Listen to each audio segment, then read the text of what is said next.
নমস্কার বন্ধুরা, ঝর্ণার বাঙালিয়ানায় সবাইকে স্বাগতম জানাচ্ছি। বন্ধুরা, আমার এই রেসিপিটা যে যেখানে বসে দেখছেন, কাছে দূরে, দেশে প্রবাসে, আমার পুরানো বন্ধু নতুন বন্ধু সবাইকে অসংখ্য ধন্যবাদ জানিয়ে আজকে শুরু করছি সরিষা ইলিশ।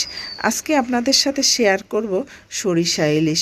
আর এই মজাদার সরিষা ইলিশ কিভাবে রান্না করে তার A to Z আপনাদের সাথে শেয়ার করব। আর থাকবে অনেক টিপস যা আপনাদের এই সরিষা ইলিশকে মজাদার করতে অনেক সাহায্য করবে।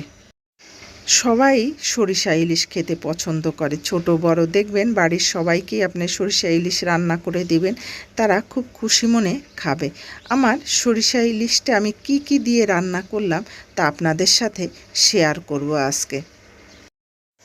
বন্ধুরা, এই সরিষা ইলিশ রান্না করার জন্য আমি 9-10 পিস মাছ নিয়েছি নারিকেল বাটা, সরিষা আর জিরা বাটা, আর নিয়েছি হলুদ, কাঁচামরিচ বাটা আর পরিমাণ মতো লবণ। আর রান্নার সময় অবশ্যই সরিষার তেল দিয়ে রান্না করব। দেখেন বন্ধুরা, আমার মাছের মধ্যে আমি সামান্য একটু হলুদ দিয়েছি আর লবণ। এবার হালকা হালকা করে মেখে নেব। খুব একটা হলুদ মরিচ দিয়ে এটা মাখার প্রয়োজন নেই। এবার কড়াইতে আমি তেল দিয়ে দিলাম, মাছটা একটু ভাজবো। আর মাছটা ভাজতে হবে একেবারেই হালকা হালকা। কীরকম, আমি এই কড়াইতে দিয়ে দিলাম, উল্টে দেব, তুলে ফেলবো। জাস্ট তেলের উপর দিবেন, তুলে ফেলবেন। ঠিক আছে, সরিষা ইলিশ রান্না করার জন্য ইলিশ মাছটা ভাজেন না, কিন্তু ইলিশ মাছটা যদি আপনি ভেজে নেন তাহলে দেখবেন ইলিশ মাছের একেবারেই যে তুলতুলে একটা ভাব সেটা চলে আসবে। আর যদি এভাবে না ভাজেন তাহলে কিন্তু মাছটা শক্ত হয়ে যেতে পারে। আবার অনেক সময় কাঁচা মাছ দিয়ে রান্না করলেও সেই তুলতুলে ভাব থাকে, কিন্তু হালকা করে একটু যদি আপনি ভেজে নেন তাহলে কিন্তু মাছের দুর্দান্ত স্বাদ হয়। একবার হলেও এভাবে ট্রাই করে দেখবেন। আর ভাজা সিস্টেমটা হচ্ছে, ভাজা একটা একটা করে মাছ দিতে দিতে আপনার কড়াইতে দেখা গেল 4-5 পিস মাছ দিলেন। সেই মাছটা যখন দেয়া হয়ে যাবে, শুরুতে যেটা দিলেন সেটা ঘুরিয়ে দেবেন।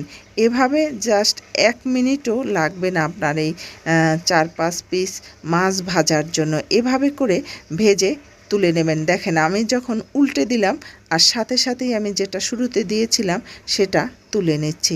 বন্ধুরা, এভাবে করে ইলিশ মাছটা ভেজে নেবেন। আসলে ইলিশ মাছ খুব একটা বেশি ভাজতে নেই, তাহলে ইলিশ মাছ খেতে ভালো লাগে না। যে তেল ছিল সেই তেলের মধ্যে আমি আরও একটু তেল দিয়ে দিলাম। আমি এই তেলেই রান্না করব। দিয়ে দিলাম ফোড়নে, দিলাম কালো জিরা।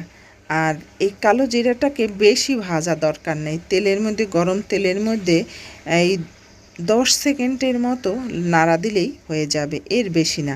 এবার দিয়ে দিলাম নারিকেল বাটা, একেবারেই মিহি করে নারিকেল বাটা, একেবারে একটু দানাও যেন না থাকে সেরকম করে নারিকেল বেটে নিতে হবে। আমি এইখানে 3 চামচের মতো নারিকেল বাটা দিয়েছি।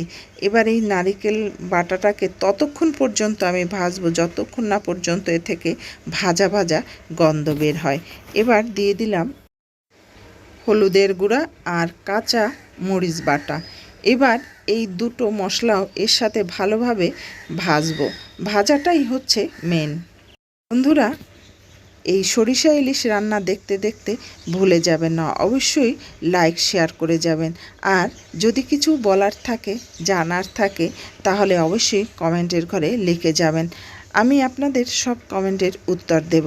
আর এবার দিয়ে দিলাম একটু জল, মশলা ভাজার জন্য জল দিয়ে দিতে হবে। আর দিলাম পরিমাণ মতো লবণ আর সরিষা বাটা। আমার এখানে 2 চামচের মতো সরিষা বাটা ছিল। এবার আবারও খুব ভালো করে ভেজে নেব। বন্ধুরা, ভালো লাগলে দেখতে দেখতে একটা সাবস্ক্রাইব করে যাবেন। আপনার একটা সাবস্ক্রাইব আমাকে অনেক দূর পর্যন্ত এগিয়ে নিয়ে যায়। একটা মশলা দিবেন আর একটু একটু করে ভেজে নেবেন। সরিষা ইলিশ রান্না করার জন্য অবশ্যই মশলাটা এইভাবে আলাদা আলাদা করে ভেজে নিতে হয়। আর যখন মশলাটা খুব ভালো করে ভাজা হয়ে যাবে তখন আপনি মাছ রান্না করার জন্য ঝোল দিয়ে দিবেন। দেখেন বন্ধুরা, আমার ঝোলটাও কিন্তু ফুটে উঠেছে। এবার আমি আস্তে আস্তে করে মাছগুলো দিয়ে দেব। আর আমার মাছগুলো কিন্তু খুব একটা ভাজা না, সেই জন্য সাবধানের সাথে মাছগুলো দিতে হবে, যাতে মাছ দিতে গিয়েই যেন ভেঙে না যায়, কারণ ইলিশ মাছ খুব নরম হয়। আর এই মাছটা একটু বড় সাইজের, সেই জন্য মাছটায় প্রচুর পরিমাণ তেল ছিল, আর যে মাছে তেল হয় সে মাছ কিন্তু ভেঙে যায়। ঢাকনা দিয়ে দিলাম, একেবারে লো আঁচে রান্না করব। মোটেই হাই করা যাবে না, মিডিয়ামও করা যাবে না, একেবারে লো হিটে রান্না করতে হবে। লো হিটে রান্না করার জন্য এই মাছ একেবারে মোমের মতো গলে যাবে। আপনার চামচ দিয়ে একটু নাড়া দিতেও ভয় লাগবে যে ভেঙে গেল কিনা। আর যদি আপনি ঢাকনা না দেন তাহলে ইলিশ মাছ শক্ত হয়ে যাবে, আর জোরে জাল দেন তাহলেও শক্ত হয়ে যায়। বন্ধুরা, যে যেখানে বসে দেখছেন, ভালো লাগলে লাইক, শেয়ার, সাবস্ক্রাইব করতে ভুলবেন না। আমার আজকের মতো ইলিশ মাছ রান্না শেষ। সবাই ভালো থাকবেন, সুস্থ থাকবেন। নতুন একটা রেসিপি নিয়ে আপনাদের সামনে হাজির হব। ধন্যবাদ সবাইকে।